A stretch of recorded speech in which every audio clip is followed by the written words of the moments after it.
كرم والجود في نجدة وبس. حيا وسهلا واللي شرف بالحاضر وتخرج معروف والله يكرم بس. كرم والجود في نجدة وبس.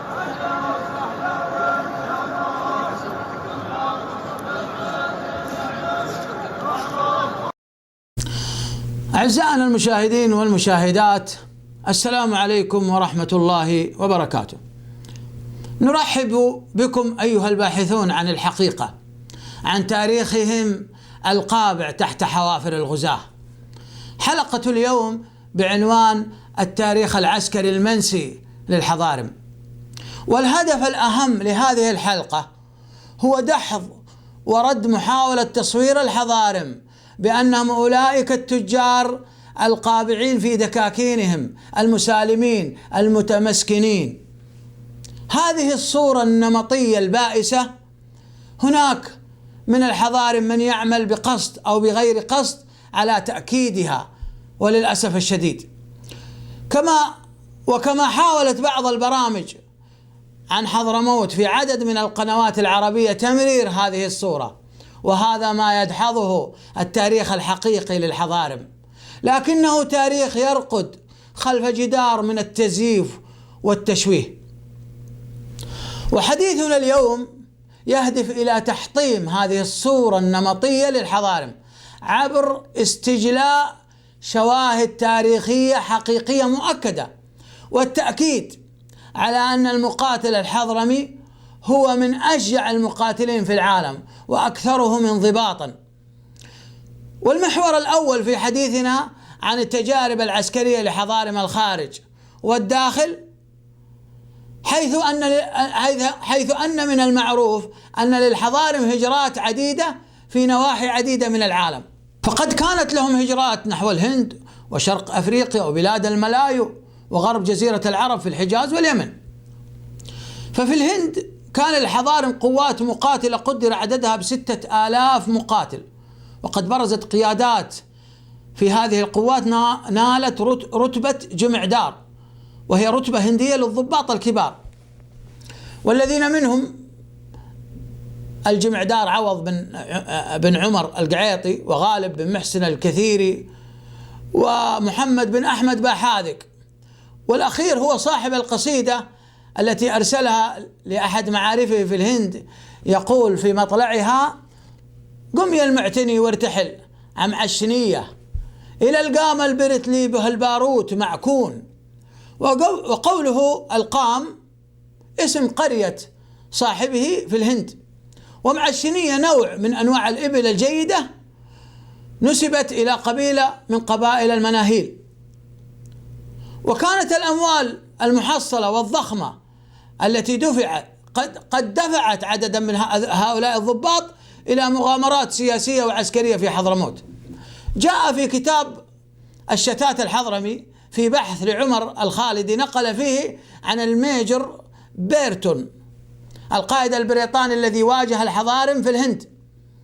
يقول الميجر بيرتون: ربما لا توجد في العالم جيوش تكون أكثر عزما وثباتا في مواقفها من العرب. وحديثه عن العرب يقصد الذين واجههم في الهند، وكلهم كانوا من الحضارم. يقول: ولكل عربي عزة وقلب لا يخذله أبدا. وقد كان الجنود الحضارم في الهند أعلى الجنود أجرا، فقد بلغت أجرة الجندي الحضرمي 18 ربية، في حين يحصل الجندي البرتغالي الأوروبي العامل في الهند على 15 ربية، والجندي الهندي على 8 ربيات. أما في شرق أفريقيا فقد ذكرت بعض الأخبار أن محمد بن عبد الله باخشوين قد وصل لحكم مدينة مومباسا في كينيا. وذكر صاحب كتاب جهينة الأخبار في تاريخ زنجبار عن الحضارم، قال، ومؤلفه سعيد بن علي المغيري العماني، قال عن الحضارم: وقد استخدم منهم في الدولة السعيدية منذ أيام السلطان سعيد بن سلطان الذي تولى الحكم سنة 1219 إلى يومنا هذا فمنهم من ولي القضاء ومنهم من تولى الفرضة أي الجمارك. وفي الجندية للحضارم الساعد الأكبر في خدمة آل بوسعيد في زنجبار ومسقط. انتهى كلامه صفحة 165. أما في الحجاز فقد شارك الحضارم بقوة في الفتوحات الإسلامية، وقد اختار النبي صلى الله عليه وسلم العلاء بن الحضرمي لفتح البحرين.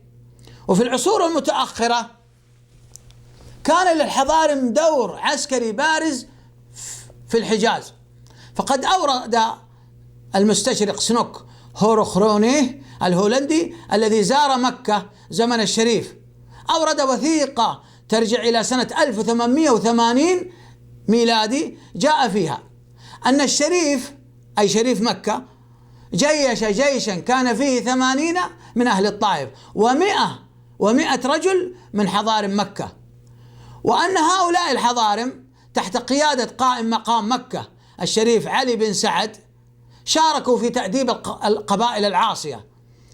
انتهى كلامه صفحة 640 الجزء الأول من كتاب صفحات من تاريخ مكة المكرمة. وجاء في كتاب الوثائق البريطانية رسالة بعثها القنصل البريطاني في جدة في ديسمبر 1908 أن الشريف حسين باشا عند وصوله جدة قادمة من الأستانة كان في استقباله ضمن الوفود قوة عسكرية قوامها 300 رجل من الحضارم.